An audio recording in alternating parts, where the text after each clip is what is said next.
Hey everybody, Mike with Enviroscape LA. So I'm talking to a lot of do-it-yourselfers out there, or if you're gonna hire somebody to ditch the lawn and they wanna do like something creative, a native drought-tolerant garden.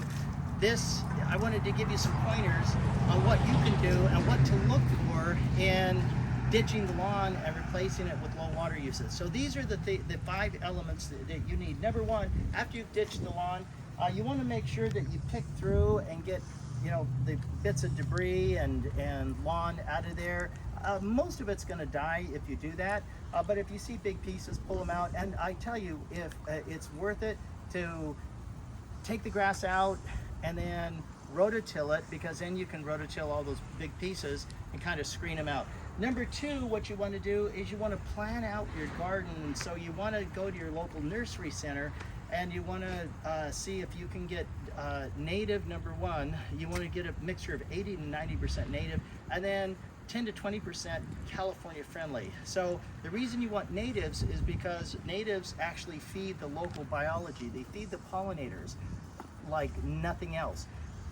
That's what natives do. California friendly plants are plants that have the same dry climate as our Southern California climate, like in the Mediterranean or China. There's a little bit, but where it's more dry weather. Australia also is a good example. So in this case, we've actually got some Australian plants from the Mediterranean. So give you an example. For example, these are this palm tree looking thing right here. It's an endangered species. It's called an encephalitos. So we cut the big leaves off. It's going to get big 6-foot leaves on it, and it grows very, very slowly. It's called an encephalitos. Super drought tolerant. It's from Mogadishu, Africa. Encephalitos altensteinii. We have here some Mexican primrose. These little ones here. It's from the dry southwest. These are penstemon, Catherine. The particular one is Catherine de Mer. And so penstemons are extremely drought tolerant. And then this is buckwheat. It's a red buckwheat, this one right here. So you can go to your local nursery, Eriogonum buckwheat. So that's a true California native. And then if it's not native, then like I said, you want to do succulents, or you want to do Mediterranean plants. So this lavender, it practically lives on rainwater once it gets established. But and then this is a California mallow. It's a California native. And this is a true California native right here. This is the Baccharis pilearis pigeon point. So this is a dwarf Baccharis plant. So it's extremely drought tolerant, pretty much lives in water. But here's the key. If you plant natives and drought tolerant, remember this, they always get water at the nursery. Almost every day they get water. And so you want to continue that in the landscape, and then eventually as they get acclimated, you want to start tapering the water down. I get calls 2 or 3 times a year from concerned clients. They ask me, Mike, I need you to come out. Gardeners put our native landscaping in and it's all dead. And I asked, well, how often are you watering? Well, the gardener said it's native. It only needs water once a week, once every 2 weeks. Well, I promise you, that's a recipe for disaster. If you water plants from the nursery, but if you plant them and water them once a week or once every 2 weeks, they will die. So they do need to get watered every day because that's what they're used to, and then you gradually taper off. Here's a sago palm. It's not a California native, it's from Asia, but it's extremely drought tolerant once established. Here's another big one. These are carex grasses. They're extremely drought tolerant. And then we have some more of the aloes right here.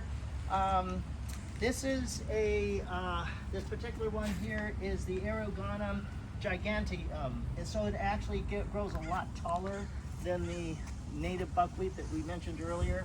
I do have a Dr. Hurd manzanita right over here, and then some salvia. These are California natives. These are the Rus californica. They only get about, say, this tall. So that's another thing you want to remember too, is you want to remember that anything you put in, they're actually high maintenance plants.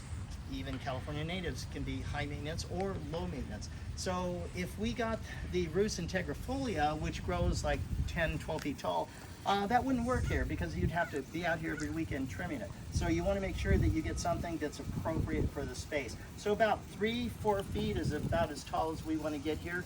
Also too, throughout the landscape, you want to notice that we have a Rainbird copper shield drip irrigation technology here, and it's about every 12 inches. So my foot is about 12 inches big, and so yeah, it's about every 12 inches. You want to build a grid along the whole landscape because that's what gives you complete coverage over everything. And then right here is the Rainbird drip irrigation timer,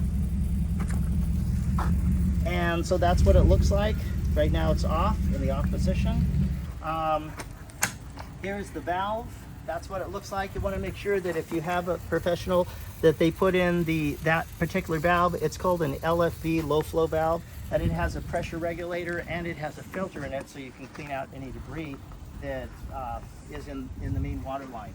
Also too, I wanted to make mention that with a very little effort, you can do a dry creek bed. So you see right here, this looks like a work of art right here. The Enviroscape team did an amazing job. This looks like a dry creek bed with lots of twists and turns, and I wanted to show you this before we bring the icing on the cake. So the icing on the cake is going to be the 3 inches of decorative mini bark. And so I'm going to show you what this looks like, because if you use shredded wood, and a lot of tree trimmers do give shredded wood, you might attract the termites, and the wood actually needs nitrogen out of the environment to break down. So this is a shredded redwood bark. Look at how beautiful that is.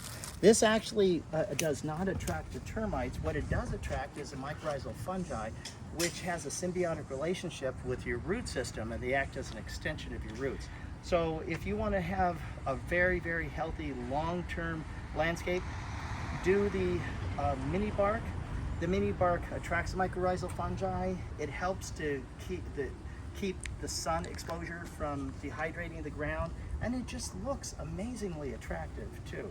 It's wonderful. And the ground, the mycorrhizal fungi do munch on it, and then when the time comes, when you start to see the drip irrigation, then you know it's time for more of the mini bark.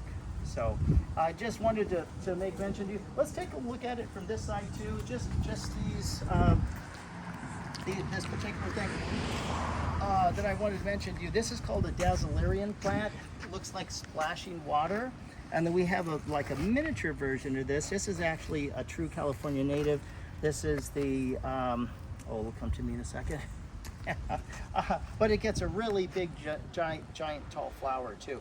And these little things right here, if you do have drip irrigation put in, these are air relief valves. And so that's called an air relief valve right there. So what that does is it lets all the air out in the line, so that when the water, when the system first turns on, it lets all the air out, because if you don't let the air out, when the water comes in at a high velocity, the pipe goes boom, and it weakens the joints over time. You're going to have things falling apart, the joints falling apart, and you don't want that. This ensures that it's basically a forever system.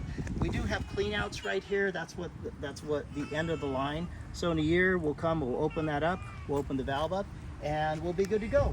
So thanks for joining me, Mike with Enviroscape LA. If you're going to ditch the lawn, these are the points that you want to consider, so that you're going to have something that you're going to be proud of 5, 10, 20, 30 years from now. Thanks for joining. Take care.